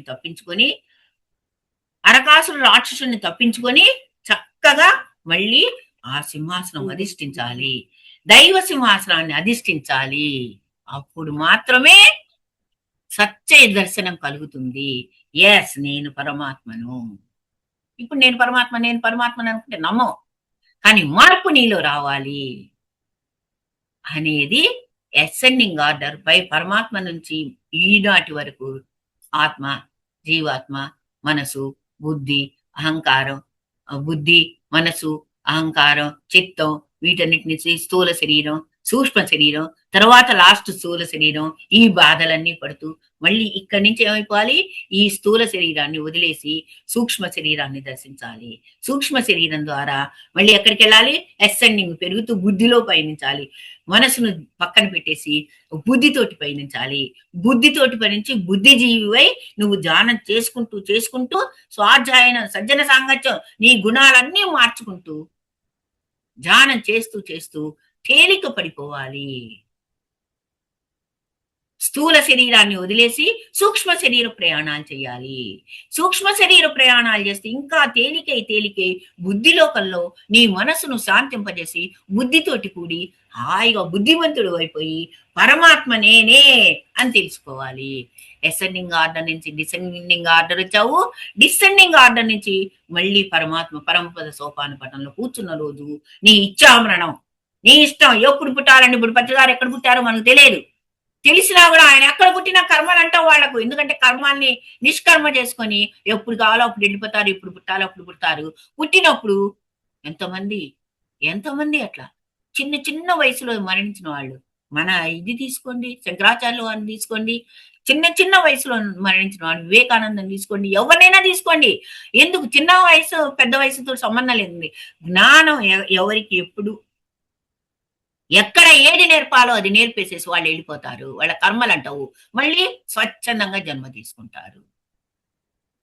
స్వేచ్ఛ జననం, స్వేచ్ఛ మరణం, ఆనందదాయకంగా బతుకుతారు. పైకి కష్టాలు అనుభవిస్తున్నట్లుంటారు, కానీ వాళ్ళు కష్టం ఉండదు, ఆనంద స్వరూపులైపోతారు. అది మనం కావాలంటే ఏవా సత్యం ఏవా జయతి, సత్యాన్ని తెలుసుకోవాలి. ఏ సత్యాన్ని? నేను ఆత్మను, నేను పరమాత్మను, నేను శక్తి స్వరూపాన్ని. ఏవం మాత్రమే, దాని ద్వారా మాత్రమే తెలుసుకోవాలి. ఏమిటి అది? దేని ద్వారా తెలుసుకోవాలి నువ్వు సత్యాన్ని? జ్ఞానం ద్వారా మాత్రమే తెలుసుకోవాలి. దేన్ని అప్పుడు నీకు జయము కలుగుతుంది. ఓ మనిషి అల్లాడిపోతున్న నీకు ఆనందం కలగాలంటే, శాంతం కలగాలంటే నీ మనసును మార్చుకోవాలి. ఇప్పుడు మనసు ఎక్కడ పుట్టింది? టూకీగా చెప్పుకుందాం. మనసును గురించి చెప్పుకోవాలంటే ఒక 20 క్లాసులు ఒక్క మనసును గురించే చెప్పుకోవచ్చు. 20 క్లాసెస్ కండిప్పా 20 క్లాసెస్ కావాలి. ఓకే. మనసును గురించి 2 నిమిషాలు చెప్పుకుందాం. 2 కొట్టి పారేద్దాం. 0 కొట్టి పారేద్దాం. 2 మినిట్స్ లో చెప్పుకుందాం. ఏంటి? ఈ మనసు ఎట్లా వచ్చింది? పంచభూతాత్మకమైనది. పంచభూతాలు పంచభూతాల్లో సూక్ష్మమైనటువంటి తత్వంతోటి పుట్టినటువంటిది. అది చెప్పాను కదా నిన్న 50% ప్లస్ 1/8 1/8 1/8 50% ఒక మహాభూతం అయితే 1/8 1/8 1/8 పంచభూతాల కలయిక. ఈ పంచభూతాల కలయికతోటి పుట్టినటువంటి మనసు సూక్ష్మాతి సూక్ష్మమైనటువంటిది. సూక్ష్మ శరీరం కాదండి. 7 శరీరాలు చివరికి మరణించవలసిందే. పుట్టింది చావాల్సిందేనండి. మనకి 7 శరీరాలు ఉన్నాయి. అదే ఈ 7 అన్ని పోవాల్సిందే. కానీ బరువైంది తొందరగా పోతుంది. సూక్ష్మమైంది ఇంకా సూక్ష్మ లోకాల్లో ఎన్నిటి లోకాల్లో ఉన్న ధర్మం తెలుసుకుంటూ నేనే పరమాత్మని అని తెలుసుకున్న రోజు సూక్ష్మ శరీరం, స్థూల శరీరం, కారణ శరీరం, అన్ని పోతాయి. అసలు శరీరమే ఉండదు. కరెంటుకి శరీరం ఉందా? పరమాత్మకు శరీరం ఉంటుందా? శరీరమే అక్కర్లేదు. చావు పుట్టుకలు ఉన్నాయా పరమాత్మకు? ఇలా 7 శరీరాలు పోవాలంటే మొట్టమొదట మన స్థూలను విడిచిపెట్టాలి. అలా చెయ్యాలంటే సూక్ష్మ శరీర తత్వం తెలుసుకోవాలి. ఈ స్థూల శరీరం ఈ మనసు పంచభూతాల కలయికతో ఏర్పడింది కాబట్టి నిరంతరం చంద్రుడు లాంటి వాడు నిరంతరం లకబిక బికబలక పొద్దుకులు భాగ్యం ఈ ఇంద్రియాలతోటి పంచేంద్రియాలు కర్మేంద్రియాలు వీటితోటే బతుకుతూ ఉంటుంది. బయట బయట బయట బయట బయట బయట తిరుగుతుంటుంది. దానికి తెలియదు లోపల ఏముందో తెలియదు. ఎందుకంటే మర్చిపోయింది. అది చూడటం చేత కావట్లేదు. దానికి తక్క పిక్కలాగా ఉన్నది. మరి ఇప్పుడు ధ్యానంలో ఏం చేస్తున్నాం? Very simple. మనసు గుణాలేంటి? కామ క్రోధ మోహ లోభ మద మాత్సర్యాది గుణాలన్నీ మనసువే. ఇంకోటి ఏంటి? తమో గుణం, రజోగుణం, సత్వగుణం, శుద్ధ సాత్వికం అన్ని మనసువే. ఈ మనసు శరీరం కలిసి చేసే కర్మలన్నీ మనసుకే. సూక్ష్మ శరీరమే అన్నిటికీ. అందుకని చచ్చిన తర్వాత కూడా సూక్ష్మ శరీరమే పై లోకాలకు వెళ్ళి వాటన్నిటిని ఈ లోకం ఇవన్నీ ఏముంది పదార్థం రాలిపోతుంది. పైకి వెళ్ళి బాగా చిత్రగా దెబ్బలు తిని అయ్యయ్యో నేను మూట బరువు తగ్గించుకోవాలని జన్మెత్తాను, మళ్ళీ పాపాల మూట కట్టుకొని పైకి వెళ్తున్నానని సూక్ష్మ శరీరం బాధపడుతుందట అండి, మూలుగుతుందట. ఆ సూక్ష్మ శరీరం బరువు తగ్గాలి అంటే ఖచ్చితంగా ధ్యానం చేయాల్సిందే. ఏ విధంగా అంటే అప్పుడు ఎప్పుడైతే మనం మనసు ఉన్నటువంటి మనసు సూక్ష్మ శరీరానికి సంబంధం ఉన్నది. అది సూక్ష్మ శరీరంలో మనసు ఏది చెప్తే అదే ఈ స్థూల శరీరం చేస్తూ ఉంటుంది. కర్మలన్నీ అట్లా ఏర్పడుతున్నాయి. ఈ కర్మలు ఈ గుణాలు ఇవన్నీ పోవాలంటే ఏం చేయాలి? మనిషి తన మనసును మార్చుకోవాలి. తన మనసు మారాలి అంటే చచ్చినా తన మాట విందు మనసు ప్రపంచం సృష్టిలో అన్నిటికంటే వేగమైంది ఏంటి? మనసు. ఈ మనసు మారాలి అంటే ఏం చేయాలి? దాన్ని తీసుకెళ్లి ఎక్కడ కూర్చోబెట్టాలో అక్కడ కూర్చోబెట్టాలి. అది కూర్చోబెట్టడం అనేది ఎవరి వల్ల కాదు. అప్పుడు ఏం చేయాలి? మనలాంటి వాళ్ళు పక్కన శ్వాస మీద జాసి పెట్టండి అని ఎందుకు అనుకుంటున్నారు? యోగాల్లో మా యోగం గొప్పది, హఠ యోగం గొప్పది, ఆ యోగం గొప్పది, ఎక్సర్సైజులు గొప్పవి, ఇవన్నీ తీసి పక్కన పెట్టండి. అవన్నీ చేయాలంటే హఠ యోగం చేయాలన్నా, ఎక్సర్సైజ్ చేయాలన్నా, ఆ యోగం చేయాలన్నా, ఈ యోగం చేయాలన్నా నీకు శ్వాస ఆడి చస్తేనే మనం బతికి తెచ్చేది. శ్వాస లేకపోతే ఏ యోగం లేదు. చెయ్యి కదిలించుకో ఏంటి? శవం కదిలిస్తుందా? శవం పూజలు చేస్తుందా? శవం జపాలు చేస్తుందా? ఏమీ చేయలేదు. అన్నిటికంటే మిన్న శ్వాస. ప్రాణవాయు ప్రవాహాలు శ్వాస ద్వారా జరుగుతాయి కాబట్టి ఆ శ్వాసని గమనించండి అని చెప్పారు. శ్వాస లోపలికి బయటికి నీ పెత్తనంతో ఏమీ సాగదు. నువ్వు శ్వాస పీల్చట్లేదు. ఏ జీవి శ్వాస పీల్చట్లా. ప్రతి జీవికి తన శ్వాస తనంతటి తాను క్రియలు, శ్వాసకి ఇవన్నీ క్రియలు, శ్వాసక్రియ. హార్ట్ నీ పెత్తనంతో కొట్టుకోవట్లా, లంగ్స్ నీ పెత్తనంతో కొట్టుకోవట్లా, అంతర్ శరీరం లోపల ఉన్న పార్ట్స్ అన్ని నీ మనసు పెత్తనంతో కావట్లా. లేకపోతే దెబ్బకి ఎదుటి వాళ్ళ గుండెని ఆపేస్తావు, ఎదుటి వాళ్ళని చంపి పారేస్తావు నీ దౌర్భాగ్య బుద్ధులతోటి. అందుకని అవి క్రియలు, నీ మనసుతో చేసేవి కర్మలు. నీ కర్మ మనసు శరీరంతో చేసేవి కర్మలు, సూక్ష్మ శరీరంతో చేసేవి కర్మలు. కానీ తనంతటికి తాను ఆ సూక్ష్మ శరీరమే తనంతటికి తానుగా శ్వాస క్రియలు చేస్తుంది కొన్ని. అవే శ్వాసక్రియ. మేడం ఆ టైం అయిపోయిందా? కాదు మేడం, ఒక 5 మినిట్స్ రాజమండ్రి ప్రోగ్రామ్ గురించి చెప్పడానికి శివ మాస్టర్ క్లాస్ కి జాయిన్ అయ్యారు. Okay madam. ఓకే, నేను సార్ చెప్తా. నమస్తే Shiva sir, welcome to the session sir. నమస్తే మేడం. నమస్తే సార్. నమస్తే సార్ మేడం. మాట్లాడండి. Thank you madam. కొద్ది క్లాస్ లో మధ్యలో ఓకే, వచ్చినందుకు. పర్లేదు సార్, పర్లేదు సార్. అయ్యో, అంతకన్నా పెద్ద పని అది. ఫ్రెండ్స్ అందరికీ నమస్కారం. సో మనకి రేపు నమస్తే. ఏప్రిల్ 11, 12 జరిగే ఈ 2 రోజుల సంగీత ధ్యాన మహాయజ్ఞానికి మీ అందరికీ ఫస్ట్ ఆహ్వానం మహాతర్ ఫౌండేషన్ తరఫున. అట్లాగే మనకి ఈ కార్యక్రమానికి మహావతార్ ఫౌండేషన్ లో అన్ని కూడా మనం ఉచితంగానే చేస్తున్నాం. బట్ ఇట్లాంటి యజ్ఞాలు పెట్టినప్పుడు మీరందరూ తప్పనిసరిగా రండి. చాలా మంది ప్రముఖులు అందరూ కూడా వస్తున్నారు ఇక్కడ, డాక్టర్స్ కూడా, ఆయుర్వేదం కావచ్చు, సో ఆల్టర్నేట్ థెరపీస్ లో అందరూ కూడా ఎక్స్పర్ట్స్ అందరూ వస్తున్నారు. అట్లాగే మెయిన్ వచ్చేసి 15 hours మనకి మెడిటేషన్ ఉంటుంది 2 days లో. దాంతోపాటు cultural activities, accommodations, food, so dormitories కూడా ఉన్నాయి ఇక్కడ. సో ఈ యొక్క గొప్ప అవకాశాన్ని అందరూ సద్వినియోగపరచుకోండి. అట్లాగే మనకు వాలంటీర్స్ కూడా చాలా అవసరం ఉంది. ఎవరైనా జూమ్ లో వాళ్ళు మనకి, సో ప్రతిదీ ఏ ఆధ్యాత్మిక సంస్థలో కూడా అన్ని పెయిడ్ ఉంటాయి. ఒక పిఎస్ఎస్ఎం లోనే మనం ప్రతిదీ ఫ్రీగా చేస్తాము. సో ఇట్లాంటి యజ్ఞాలు పెట్టినప్పుడు మీ యొక్క సపోర్ట్ కూడా చాలా అవసరం. మనం జ్ఞానాన్ని ఎంత పొందుతామో మనం ధ్యానం ఎంత చేస్తాం, సేవ అనేది కూడా అంతే ముఖ్యం. సో సేవ ద్వారా కూడా మనం ఎంతో ఆధ్యాత్మికంగా ముందుకు వెళ్ళగలుగుతాం. అది మనం చేసినప్పుడే బై ఎక్స్పీరియన్సే మనం అవగలం. అది మనం ఫీల్ అవ్వాలంటే ఖచ్చితంగా ఇటువంటి సేవా కార్యక్రమాల్లో మనం పాల్గొనాలి. అన్నిటికన్నా సేవ అనేది ఒక అద్భుతమైన హైయెస్ట్ స్థితి అన్నమాట. సో ఈ చక్కటి అవకాశాన్ని సేవా రూపేణ మీ అందరూ మరి సద్వినియోగపరుచుకోవాలని మనస్ఫూర్తిగా కోరుకుంటూ, మీరు ఎవరైతే ఇక్కడ, నేను ప్రజెంట్ గత 5-6 రోజుల నుంచి రాజమండ్రిలో నుండి వర్క్ చేస్తా ఉన్నా. క్యాంపెయినింగ్ కావచ్చు, పబ్లిసిటీ కావచ్చు, అన్ని జరుగుతూ ఉన్నాయి. సో మనకి ఇక్కడ మన ఫౌండేషన్ ఎక్కడోసారి బెంగళూరు నుంచి ఎన్నో యాక్టివిటీస్ చేస్తున్నారు రకరకాల ప్రాంతాల్లో.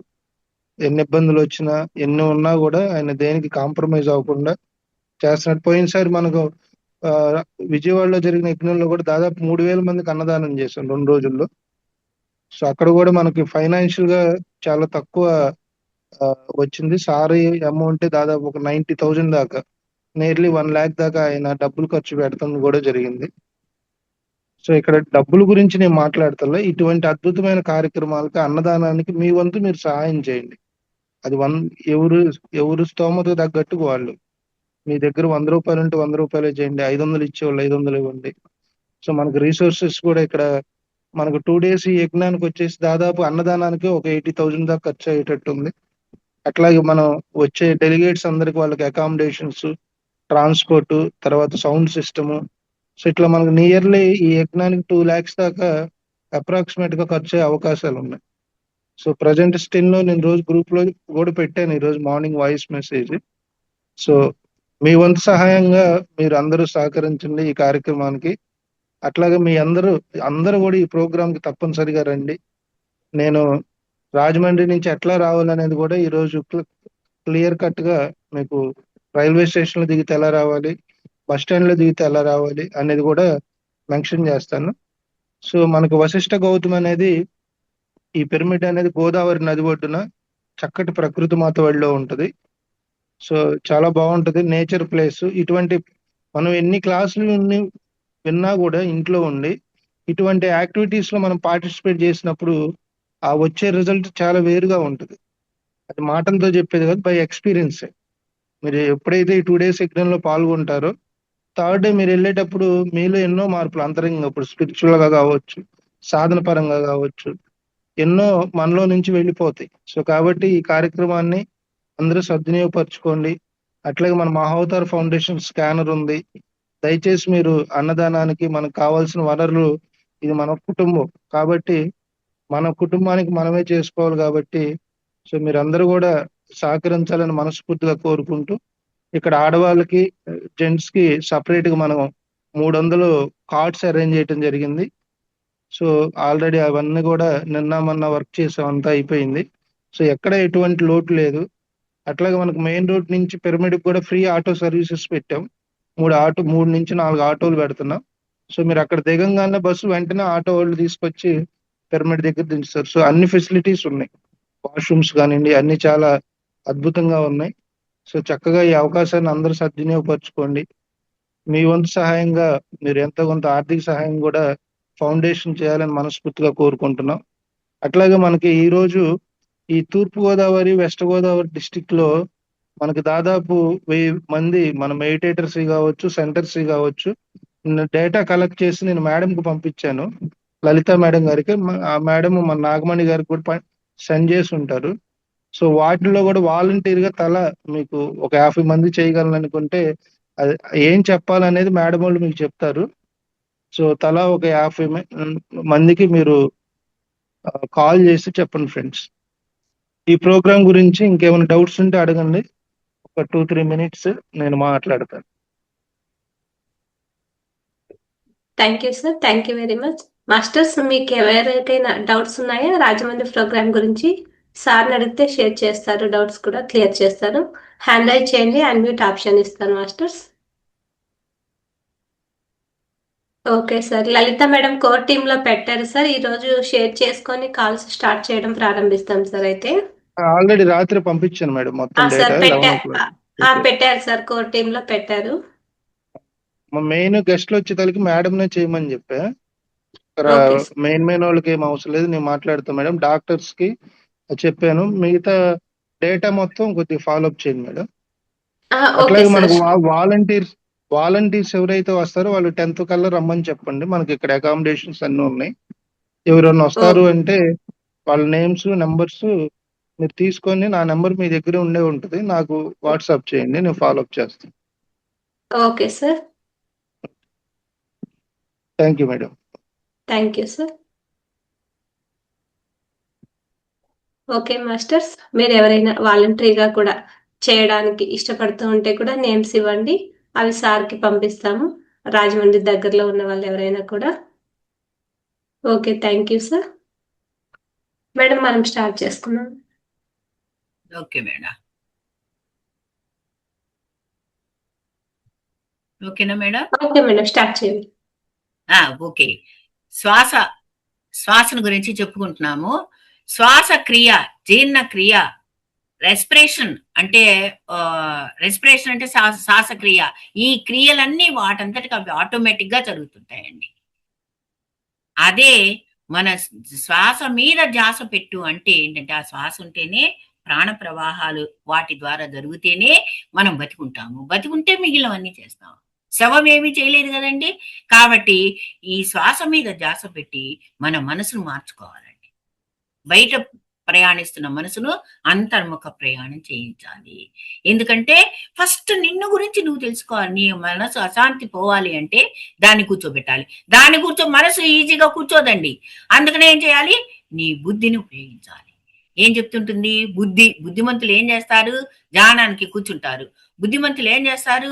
ధ్యానానికి కూర్చున్నప్పుడు కరెక్ట్ గా మనసా కరవసేపు శాంతించి ఆయన ఎవరో ఎక్సర్సైజులు చేస్తూ వింటున్నారు మేడం. అయ్యో, ఇట్ ఈస్ మొత్తం మారిపోతుంటుంది, చేంజ్ అవుతూ ఉంటుంది. ఎక్సర్సైజ్ చేస్తూ ఉంటే రకరకాల విన్యాసాలు. Okay, very sorry to tell like that, but it is correct. ఎందుకంటే ఇది ఓకే. ఈ శ్వాస ఇలాంటివే వస్తాయి, విఘాతాలు. ఓకే, ఈ శ్వాస లోపలికి వెళ్తున్నది, బయటకు వస్తున్నది. నీ మనసుని శ్వాస మీద పెట్టు. శ్వాస మీద ధ్యాస. ఎప్పుడైతే నువ్వు శ్వాస మీద ధ్యాస పెట్టి కూర్చున్నావో నీ మనసు చిన్నగా ఆలోచనలు బయటికి పోతుంటాయి. కామ్గా కూర్చో. 1 గంట, 23 గంటలు నీ ఇష్టం. 1 గంట నీ మనసును శాంతింపజేసుకో. శరీరాన్ని కొట్టే తెచ్చా, శరీరాన్ని కట్టేయి. అప్పుడే నీ మనసు ఆలోచిస్తుంది దీని గురించి. శరీరాన్ని కట్టే, థాట్స్ ను కొట్టే, ఆలోచనలు కొట్టే, శాంతంగా శాంతంగా కూర్చొని ఆ ఎన్ని పనులున్నా సరే శాంతికి అని థాట్లెస్ స్టేజ్కి వెళ్ళటానికి ప్రయత్నించి చిత్తవృత్తి నిరోధ, నీ ఆలోచనలు ఆపేసేయి, చిత్తము చేసే పనులను ఆపేసేయి, రకరకాల యావగేషన్స్ ఆపేసేయి, కూర్చో, శాంతంగా కూర్చో. అప్పుడు ఏం చేస్తుంది? అంతర్ముఖ ప్రయాణం చేస్తుంది. బయట ప్రపంచాన్ని కొంచెం మర్చిపోయి కొంచెం సేపు అయినా అంతర్ముఖ ప్రయాణం కావిస్తుంది. ఎప్పుడైతే అంతర్ముఖ ప్రయాణం గావించిందో ఏం చేస్తున్నారండి మీరు? ధ్యానంలో ఊరికి ఇట్లా కూర్చొని లేస్తున్నాం అనుకుంటున్నారా? నో, అద్భుతమైనటువంటి మిరాకిల్స్ జరుగుతున్నాయి ధ్యానంలో. అదే అసలు కావాల్సింది. ఏంటి? వెళ్ళిపోయి నీ మనసు చంచలమైన నీ మనసు పోయి ప్రశాంతమైనటువంటి, నిర్మలమైనటువంటి, నిష్క్రియమైనటువంటి, ఏ క్రియ చేయకూడదు, నిష్క్రియమైపోవాలి మనసు. ఏ పని చేయకుండా ఆగిపోయి నీ ఆత్మతోటి కలిసిపోతుంది, లయం అయిపోతుంది, బ్రహ్మైక్యం అయిపోతుంది. ఆత్మతోటి నీ మనసు లయం అయిపోతుంది. నువ్వు లేవాలనుకున్నా బుద్ధి వెంటనే ఒక ముటికాయ వేస్తుంది, కామ్గా కూర్చో, ఒక్కరవసేపు కూర్చోలేవా? నీకు ఆ శక్తి లేదా? కూర్చో, నువ్వు నీ శాంతిని పొందుతావు, కూర్చో అని ముటికాయలు వేస్తుంటుంది. ఎందుకంటే శ్వాస శాంతంగా గడిబిడా పోతున్న మనసు ఎట్లా ఉందో శ్వాస అట్లానే ఉంటుందండి. మనసు గడిబిడిగా ఉంటే, శ్వాస గడిబిడిగా ఉంటే మనసు గడిబిడిగా ఉంటుంది. శ్వాస శాంతం ఉంటే మనసు శాంతిస్తుంది. అది రిలేషను. అన్ని శ్వాసే మనసు. అందుకనే నువ్వు శ్వాసను కామ్గా చేశావంటే నీ మనసు శాంతంగా అయిపోయి దాంట్లో కూర్చుండిపోతుంది. ఆత్మతోటి కూర్చుందంటే ఆత్మ యొక్క లక్షణాలు 6 నెలలు ప్రయాణం చేస్తే వాడు వీడవుతాడు, వీడు వాడవుతాడు అంటారు చూసారా? ప్రతిరోజు పోయి ఆత్మతోటి నువ్వు గంట, అరగంట, 2 గంటలు, 3 గంటలు కూర్చున్నావు అనుకోండి, అప్పుడు ఏమైపోతుంది? సహనము, దాన, దయ, నీ ధర్మాలు, సర్వ సృష్టి మీద ప్రేమ చూపెట్టగలుగుతావు. నీ గుణాలు మార్పులవుతాయి. కామక్రోధ మోహలోభ మద మాత్సర్యాది గుణాలు శాంతిస్తాయి. చిన్నగా శాంతించి కరుణ, ప్రేమ, దయ ఇలాంటి గుణాలుగా మారిపోతాయి. ఆ తర్వాత అట్లాంటి దయా గుణాలు అన్ని అపారంగా ప్రతిరోజు ధ్యానం చేస్తూ నీ శ్వాస వెళ్ళి ఆత్మతో కలిసి శాంతంగా కూర్చుంటే సీతారామ కళ్యాణం జరిగినట్లే. సీతారామ కళ్యాణం అంటే బయట చేసుకుంటాం కాదండి. సీత అంటే ప్రకృతి, రామ అంటే పరమాత్మ. ప్రకృతి పరమాత్మల కలయికే సీతారామ కళ్యాణము. ఈ సీత ప్రకృతి, బయట ఉన్న ప్రకృతిని ఆస్వాదించటం మన శ్వాసే వారధి, మన మనసే వారధి. అది వెళ్ళి ఆ సీతామ్మవారు వెళ్ళి ఎవరితోటి కలుస్తున్నారు? రామచంద్రుని తోటి కలుస్తున్నది. ప్రకృతి శ్వాస వెళ్ళి ఎక్కడ కలుస్తున్నారండి? పరమాత్మతోటి కలుస్తున్నారు. ప్రకృతి పరమాత్మల యొక్క కలయికే సీతారామ కళ్యాణము. ధ్యానంలో అదే జరుగుతున్నది. ధ్యానంలో ఏం జరుగుతున్నది? సీతారామ కళ్యాణం జరుగుతున్నది. అదే విధంగా శ్రీరామ పట్టాభిషేకం అంటే నిన్ను నువ్వు తెలుసుకోవాలి అంటే, నాలో ఉన్న ఆత్మతత్వాన్ని, నిజతత్వాన్ని, నా నిజతత్వాన్ని తెలుసుకోవాలంటే ఏం చేయాలి? నేను శ్రీరామ పట్టాభిషేకం చేసుకొని తీరవలసిందే.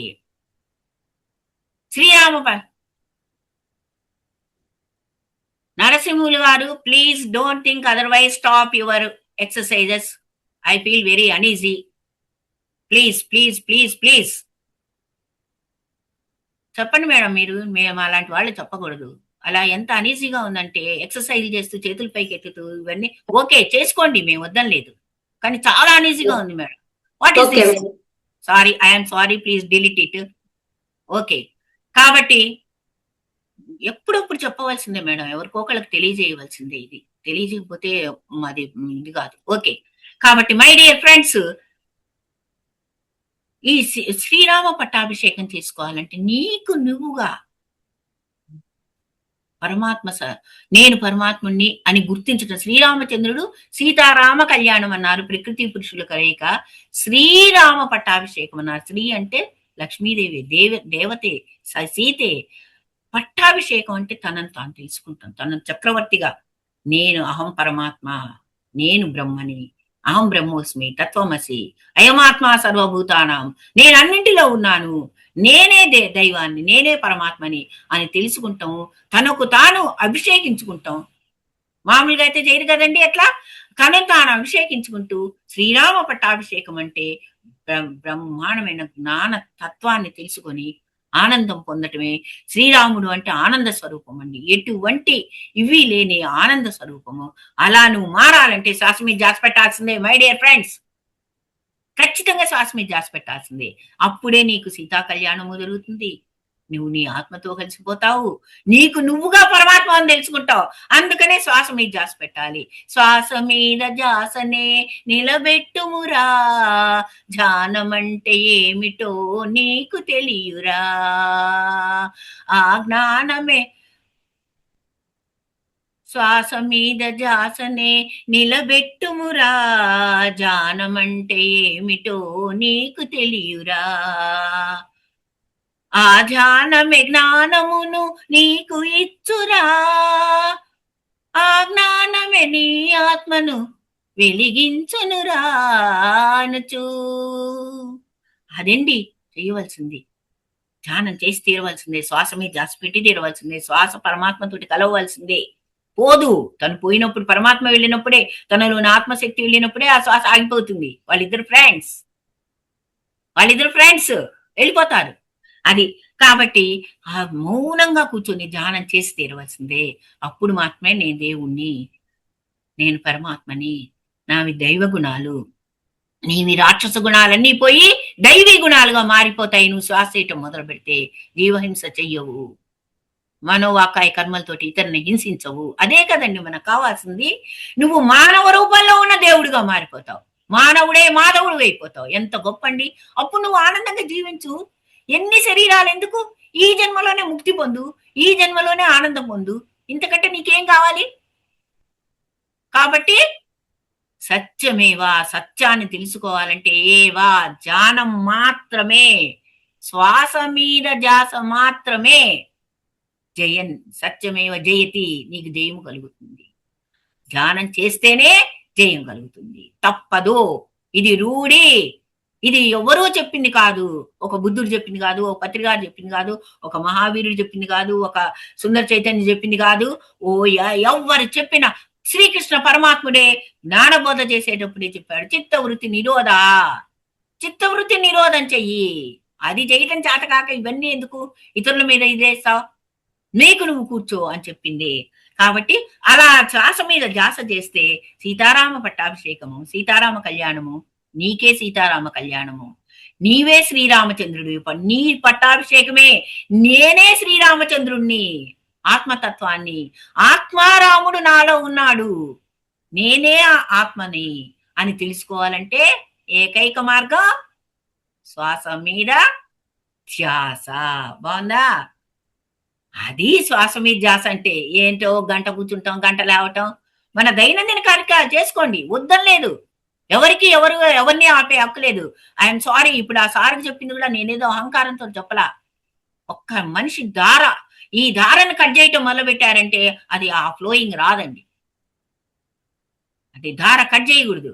శ్వాస అనేది ధార, శ్వాస మీద ధార, ధ్యాస ధార అన్నారు. ప్రతి ఒక్కటి గొప్పదేనండి. కాబట్టి మనం ఏం చేయాలండి? ధ్యానం చేయాలి. ప్రతి ఒక్కళ్ళు ధ్యానం చేసి తీరవలసిందే. ధ్యానం చేయటం అంటే ఎన్ని జన్మల పుణ్యం చేసుకుంటానో ధ్యానం చేస్తారు, మామూలు మాట కాదు.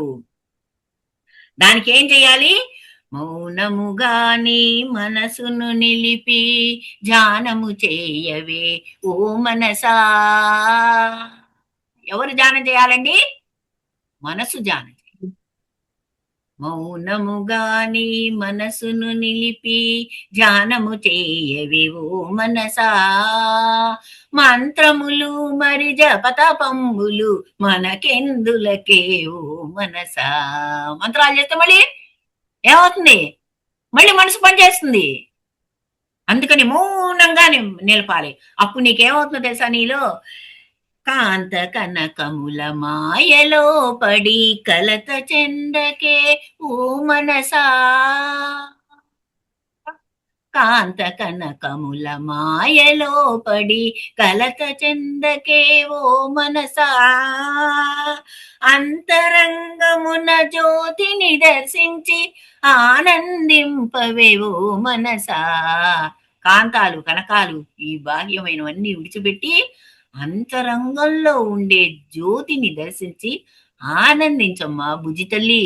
ఓ మనసా, ఒక్క రవ్వసేపు శ్వాసతోటి ప్రయాణించి శాంతంగా కూర్చోరా తల్లి అని చెప్తున్నదండి. ఈ పాట నేను రాసుకున్నదేనండి. నాకు మెడిటేషన్ లో ఎన్నో పాటలు వస్తాయి. ఈ పాట కామ క్రోధమను క్రూర మృగముల కోరలలో పడిన లగకుమా, కామ క్రోధమను క్రూర మృగముల కోరలలో బడిన లగకుమా, ఆత్మ జ్ఞానమను అంకుశములతో ఆ మృగముల చెండాడుమా. కామం క్రోధం మోహం లోభం ఎందుకురా తల్లి, ఎన్నేళ్లు కొట్టుకుంటావురా నాన్న, అట్లా కొంచెం శాంతింపచేయరా వాటిని. కామ క్రోధ మోహ లోభ మదమాశ్చర్యాలని గుణాల్లో పడి నలిగిపోవాకమ్మా మనసు తల్లి. ఓ బుజ్జి తల్లి, మన బిడ్డకెట్ట చెప్పుకుంటామో మన మనసును నచ్చ చెప్పుకోవాలండి, లేకపోతే అది కూర్చోదండి. అలా చెప్పుకొని కామ క్రోధ మోహ లోభాలను నలగవాకరా తల్లి. నువ్వేం చేస్తావో తెలుసా, ధ్యానం అనే అంకుశంతో వజ్రాయుధంతో దాన్ని అట్లా కొట్టు. అరకుండా పిల్లని వేసి కొట్టామనుకోండి, ఒక్క దెబ్బ కోపంతో కాదు ప్రేమతోటి చుప్ అట్లా మనసుకు కొట్టు. వజ్రాయుధంతో జ్ఞానం అనే వజ్రాయుధంతో ఒక్కటి అట్లా కొట్టి కూర్చోబెట్టు. కూర్చున్నదో ఆత్మజ్ఞానం వచ్చేస్తుంది దానికి. చూసారండి ఎంత బాగుందో. ఆ ఆత్మజ్ఞానమను అంకుశములతో ఆ మృగముల చెండాడుమా, ఎన్ని జన్మముల పుణ్యమో అది ఈ నర జన్మము మనసా, అన్నీ మరచి శ్వాసను గమనించి ఆత్మధ్యానము చేయుమా, మౌనముగా నీ మనసును నిలిపి ధ్యానము చేయవే ఓ మనసా. అన్నీ మరిచిపో, ఆత్మజ్ఞానం పొందాలి అనే ఆశతోటి హాయిగా కూర్చో. నువ్వు అప్పుడు పొందుతావు నేనే భగవంతుణ్ణి, నేనే దేవుణ్ణి, నేనే ఆత్మని అని నీ ఆత్మ సాక్షాత్కారం నువ్వు కలుగజేసుకోవాలి. అందుకే కూర్చోవచ్చు, ధ్యానం చేయాలి సైలెంట్ మౌనంగా. తర్వాత క్షణభంగురమీ తనువు శాశ్వతము కాదులే, క్షణములో నశించు ఈ మాయా జగతి. అవునా కాదండి? క్షణభంగురం అండి. కన్ను మరణం అంటే ఏంటో అనుకునేరు. లిప్త కాలం కన్ను తెరిచి కన్ను మూసే లోపల చచ్చిపోతాం అంతే. క్షణభంగురమీ తనువు శాశ్వతము కాదులే, క్షణములో నశించు ఈ మాయా జగతి, అజ్ఞానము వీడి మీరు ఆత్మబోధ వినండి, ఆ ఆశామోహము మీలో అంతరించునండి. అజ్ఞానం విడిచిపెట్టండి, ఆశ మోహం అన్ని విడిచిపెట్టండి. క్షణభంగురం హాయిగా శాంతంగా కూర్చోండి, మీ ఆత్మతత్వం తెలిసిపోతుంది. నిత్య సత్యమైనవి ఆత్మబోధలు, సచ్చితానందము ఆత్మబోధలు, నిత్య సత్యమైనవి ఆత్మబోధలు. నేననే అహముతో నిండి ఉన్న మనసులో నిలువడు ఆ పరమాత్మ నీకు తోడుగా. నువ్వు అహంకారంతో ఐఆమ్ గ్రేట్ అనుకుంటే 24 గంటలు బతికే మనసుకు పరమాత్మ తోడుగా ఉంటాడండి? ఉండడు. నేననే అహముతో నిండి ఉన్న మనసులో నిలువడు ఆ పరమాత్మ నీకు తోడుగా, మౌనముగా ధ్యానములో మనోలయము చేయగా తానే పరమాత్మగా మారిపోనండి. తానే పరమాత్మగా అయిపోతాడు, తానే పరమాత్మగా అయిపోతాడు. పరమాత్మ ఎవరైపోతున్నారు? ఆ మనసే పరమాత్మ తత్వాన్ని పొందుతుంది. మౌనంగా ఉండే అహంకారం వదిలేసి అన్ని వదిలేసి మౌనంగా శాంతంగా కూర్చున్నావంటే నువ్వు పరమాత్ముడు అయిపోతావు. జనన మరణ చక్రములో తిరిగి తిరిగి మీరు చేరినారు నర జన్మకు, నరజన్మకు పుణ్యఫలముగా చేరి ఆత్మబోధ విని చిత్తశుద్ధితో తేలిపోండి ఆత్మజ్ఞాన ఆనంద సాగరంలో. నిత్య సత్యమైనవి ఆత్మబోధలు, సచ్చితానందము ఆత్మబోధలు, నిత్య సత్యమైనవి ఆత్మబోధలు. ఎప్పుడైతే నీ మనసు వెళ్ళి శాంతంగా నీ ఆత్మలో కూర్చుందో అప్పుడు ఈ ఆత్మే ఇవన్నీ ప్రేమ తత్వాన్ని బోధిస్తుందండి మై డియర్ ఫ్రెండ్స్. కాబట్టి ఏం చేయాలండి? ధ్యానం చెయ్యాలి. ధ్యానం చేస్తే ఏమొస్తుందండి? నీ ఆత్మే అంతటా నిండి ఉన్నదనుచు, నీవే ఈ జగతిలోని చైతన్యము అనుచు. నీ ఆత్మే అన్నింటిలో ఉన్నది, అన్నింటి ఆత్మే నీలో ఉన్నది. నీవే ఆ పరబ్రహ్మ అనుచు నీవెరుగవే. ఈ విధమైన ఆత్మబోధలు ఉంటాయండి. ఇవి తెలుసుకొని ఎసెండింగ్ గార్డెన్ లో సూక్ష్మ శరీరయానాలు అన్ని చేసుకుంటూ అబ్బా నేను పరమాత్మని, అహం బ్రహ్మోస్మి, నేనే బ్రహ్మని, తత్వమసి, తత్ అది బయట ఏదైతే ఉన్నదో అది, త్వం నీవు, నేను, అసి, తత్ త్వం అది నేను, నేను అది అన్నీ ఒకటే, అసి అయి ఉన్నాము. నేనే పరమాత్మనై ఉన్నాను, బయట ఉన్నది నేనే, లోపల అయమాత్మ సర్వభూతానాం, నేను అన్ని శరీరాల్లో సర్వభూతాల్లో అణువు అణువున, అణువు అణువున వెలిసిన దేవా, అణువులో వెలిసి ఉన్న పరమాత్మ తత్వాన్ని నేనే అన్నప్పుడు నాకు కష్టాలేండి ఎక్కడి నుంచి వస్తాయి? నష్టాలే. పరమాత్మ కష్టాలకు, నష్టాలకి, సుఖాలకు, సంతోషాలకు, దుఃఖాలకు అన్నిటికీ అతీతమైంది నిస్సంగుడి మాత్రమే పరమాత్మ. ఎలాంటి వాడు అంటే ఒక్క 2 నిమిషాలు. ఓకేనా మేడం? టైం 3 minutes లో ముగించేసేసాను. అసలు ఆ పరమాత్మ తత్వము, సత్యము అసత్యము యొక్క తత్వాన్ని తెలుసుకున్నామంటే చాలా గొప్పదండి. ఆ తత్వం ఏంటి అంటే నేనే ప్రాణశక్తిని, నేనే పదార్థాన్ని. అవునా కాదా? నేనే కదా నిర్మించుకుంది పదార్థాన్ని కూడా. నేనే ప్రాణాన్ని, నేనే శరీరాన్ని, నేనే జన్మ పుట్టుకకు కారణం, నేనే నా మరణానికి కారణం. ఏకత్వాన్ని నేనే, భిన్నత్వాన్ని నేనే. ఇప్పుడే చెప్పాను కదా, తత్వమసి, నేనేదైతే ఉన్నానో అది అదే ఉన్నది. బహుడను, పుట్టేవాణ్ణి నేనే, చచ్చేవాణ్ణి నేనే, సృష్టించేది నేనే, పెంచేది నేనే. బ్రహ్మ విష్ణు మహేశ్వరులు అంటే నేనే పెరుగుతున్నా, నా ఇష్ట ప్రకారమే. పుట్టించుకున్నది నేనే, పెరుగుతున్నది నేనే, చచ్చిపోయేది నేనే.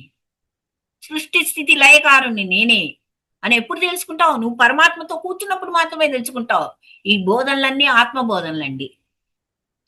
స్త్రీని నేనే, పురుషుణ్ణి నేనే, స్త్రీ పురుషుల కలయికని నేనే, పుట్టుకొక కారణము నేనే, మరణానికి కారణము నేనే, కాలము నేనే, భూత కాలంలో నేనున్నాను, ఐఆమ్ నౌ ఇప్పుడున్నాను, ఫ్యూచర్ లో కూడా ఖచ్చితంగా పుడతాను. భూత భవిష్యత్తులను నేనే, కాలము నేనే, కాలాతీతుణ్ణి నేనే. నాకు అసలు భూత భవిష్యత్ కాలాలు లేవు. నేను వస్తుంటా పోతుంటా. నాకు కాలం ఏంటి? కాలాన్ని నన్ను బంధించగలదా? నేను సృష్టించా కాలాన్ని. నేను ఇంతకాలం భూమి మీద ఉండాలని నేను సృష్టించుకున్నా పోతున్నా. కాలాన్ని నేనే, అజ్ఞానాన్ని నేనే, మాయను నేనే. అవును, నేను ఈ ఆట ఆడుకోవాలని వచ్చాను, మాయ కమ్ముకున్నాను, నా మనసు మారిపోయింది. మళ్ళీ దాన్ని 2 దెబ్బలేశాను, మనసును కూర్చోబెట్టాను.